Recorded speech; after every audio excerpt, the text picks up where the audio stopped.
ناظرین محترم السلام علیکم. آپ کا میزبان تسلیم احمد صابری آپ کے پروگرام کیو ٹائم کے ساتھ حاضر خدمت ہے. آپ یہ پروگرام میرے ساتھ دیکھا کرتے ہیں کم و بیش رات 9 بجے سے 10 بجے تک براہ راست کال کیا کرتے ہیں, اس شخصیت اس سیلیبریٹی سے سوال کیا کرتے ہیں, ان کی زندگی کے حوالے سے گفتگو کیا کرتے ہیں. آپ کے علم میں ہے اس پروگرام کا آغاز آقا علیہ الصلوۃ والسلام کی سیرت مبارکہ سے ایک معجزے کے ذکر کے ساتھ میں کیا کرتا ہوں. روایت میں آتا ہے سرکار دو عالم صلی اللہ علیہ وآلہ وسلم بہت کم سن تھے جب, تو حضرت دائی حلیمہ رضی اللہ تعالی عنہا انہیں اپنی نظروں سے اوجھل یا ادھر ادھر جانے کی اجازت نہیں دیا کرتی تھی. کوشش کرتی تھی کہ آقا علیہ الصلوۃ والسلام ان کے آس پاس رہیں یا وہ ان کے آس پاس رہیں. ایک دن کسی کام میں مشغول ہوئیں, ان کی بیٹی یعنی آقا علیہ الصلوۃ والسلام کی رضائی بہن شیمہ انہیں لے کر کہیں باہر ریوڑ میں چلی گئیں. حضرت دائی حلیمہ نے جب انہیں آقا علیہ الصلوۃ والسلام کو قریب نہ پایا, ادھر ادھر دیکھا, پریشان ہوئیں اور دوڑی تلاش میں ریوڑ کے پاس پہنچی اور بیٹی شیمہ کو ڈانٹا کہ تم محمد صلی اللہ علیہ وآلہ وسلم کو لے کر یہاں اتنی دھوپ اور اتنی گرمی میں کیوں آئی؟ عرض کرنے لگیں کہ اماں جان بات یہ ہے کہ محمد صلی اللہ علیہ وآلہ وسلم نے تو ذرا بھی گرمی محسوس نہیں کی. میں دیکھ رہی تھی کہ مسلسل ایک بادل کا ٹکڑا محمد صلی اللہ علیہ وآلہ وسلم پر سایہ کیے رکھتا تھا. جب یہ رکتے تھے وہ رک جاتا تھا, جب یہ چلتے تھے وہ چل پڑتا تھا. کیا بات ہے سرکار دو عالم صلی اللہ علیہ وآلہ وسلم کی. ناظرین محترم, ہمیں انتظار تھا, یقیناً آپ کو بھی بے حد انتظار تھا, بہت بےتابی کے ساتھ, اور آپ کی ای میلز کے ذریعے ہمیں پیغامات موصول ہوتے تھے کہ ہم اس شخصیت کو اس پروگرام میں دیکھنا چاہتے ہیں. تو یقیناً آج کی شخصیت ہم سب کی ہر دل عزیز, پاکستان سے باہر دنیا بھر میں آقا علیہ الصلوۃ والسلام کی محبت, آقا علیہ الصلوۃ والسلام کا عشق, اس کی تبلیغ, ان کا حوالہ اور پہچان ہے. ہمارے ساتھ آج تشریف فرما ہے ہم سب کی انتہائی محبوب اور ہر دل عزیز شخصیت شیخ الاسلام حضرت علامہ ڈاکٹر محمد طاہر القادری صاحب. السلام علیکم. وعلیکم السلام. ڈاکٹر صاحب بہت شکریہ, آپ تشریف لائے اور اس پروگرام کو رونق بخشی. بہت عرصے سے یہ خواہش تھی, ہماری بھی, لوگوں کی بھی خواہش تھی کہ آپ اس پروگرام میں تشریف لاتے اور اس پروگرام میں رونق اور بڑھ جاتی. بس مصروفیات کی وجہ سے ایسا ایڈجسٹ نہیں ہو سکا. چلو ڈاکٹر صاحب, آج الحمدللہ. جس طرح اس پروگرام کا فارمیٹ ہے, بچپن کس ماحول میں گزرا آپ کا؟ میرا جو بچپن ہے وہ ایک ایسے ماحول میں گزرا کہ جو دینی اور مذہبی بھی تھا اور علمی اور ادبی بھی تھا اور روحانی بھی تھا. اچھا. کیونکہ میرے والد گرامی رحمۃ اللہ علیہ وہ بائی پروفیشن تو ایک میڈیکل ڈاکٹر تھے, ٹھیک, مگر ایک بہت بڑے متبحر عالم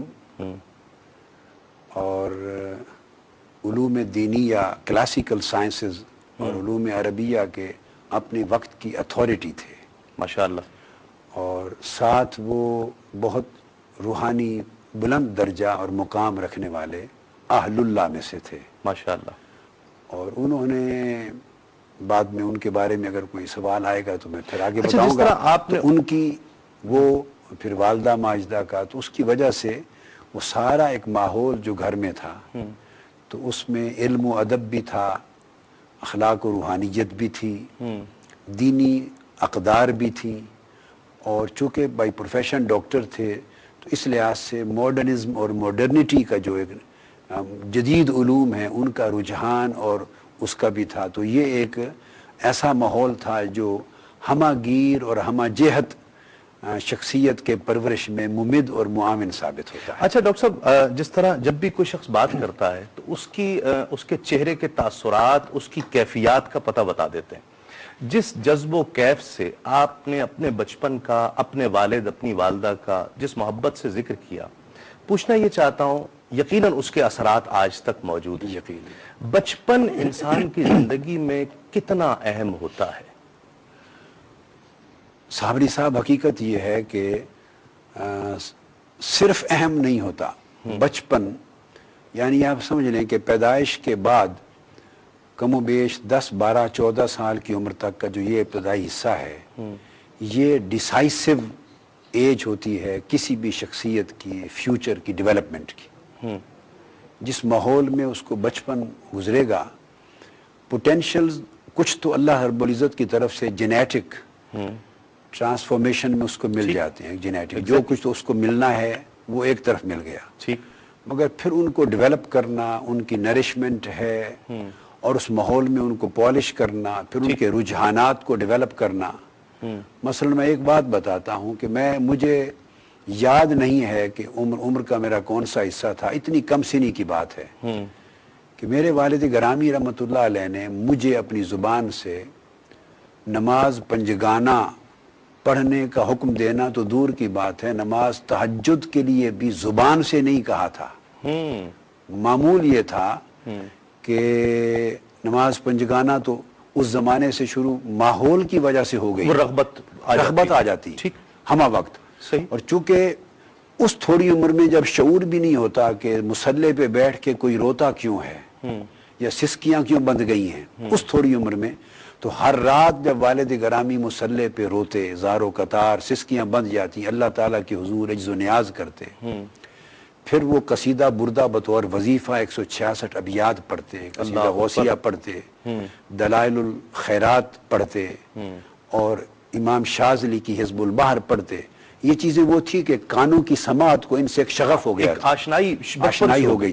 تو ان کا معمول یہ تھا کہ بچپن میں مجھے یہ نہیں فرماتے تھے کہ بیٹے تہجد کا ٹائم ہو گیا اٹھو, نہ, انہوں نے آ کے ایک لوٹے میں پانی, اگر سردیوں کی راتیں ہیں تو پانی گرم کر کے سیڑھیوں میں رکھ دینا اور مجھے فرمانا کہ بیٹے آہستہ, ان کے قدموں کی آہٹ سے میری آنکھ کھل جاتی تھی, فرمانا کہ بیٹے میں نے وضو کا پانی رکھ دیا ہے اور جب وضو کر لو تو آپ کے لیے چائے اور سون حلوہ یا کوئی ایسی چیز بھی آپ کے کمرے میں رکھ دیے تہجد کے بعد تاکہ کھا سکو. واہ, اچھا یہ ایک ماحول تھا. میں وہی عرض کر رہا ہوں, یہ وہ چیز ہے کہ جیسے پانی سردیوں میں گرم پانی رکھ دیا, اس کو تو 5-7 منٹ بھی گزریں گے تو وہ ٹھنڈا ہو جائے گا, اتنا یقین کہ ایک آواز پہ فوراً آئیں گے اور وضو کریں گے. یعنی یہ وہ ماحول بچپن کا تھا جو وہ تو میرے کمرے کی طرف آتے تھے تو قدموں کی آہٹ سے آنکھ کھل جاتی تھی. یعنی میں یہی کہہ رہا ہوں کہ جو ماحول ہے گھر کا وہ بڑا, والدین وہ اپنے بچے کو جو چاہیں بنا سکتے ہیں. صحیح. کالج میں آئے,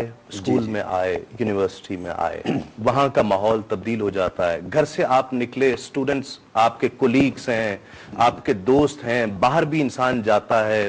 بچپن میں خواہ بہت ہی علمی, روحانی, ادبی, اسلام کھیل سے بھی منع نہیں کرتا ہے, وہ تمام روٹینز بھی ہیں, تمام مصروفیات بھی ہیں. کالج لائف اس کا کتنا اثر تھا؟ ہاں, میری زندگی میں بچپن سے لے کے زمانہ طالب علمی کے اختتام تک 2 چینلز زندگی کے ساتھ ساتھ چلے ہیں اور کوئی ایک بھی دونوں میں سے منقطع نہیں ہوا. میری ساری تعلیم انگلش میڈیم سکول میں ہوئی ہے, سیکرڈ ہارٹ سکول میں.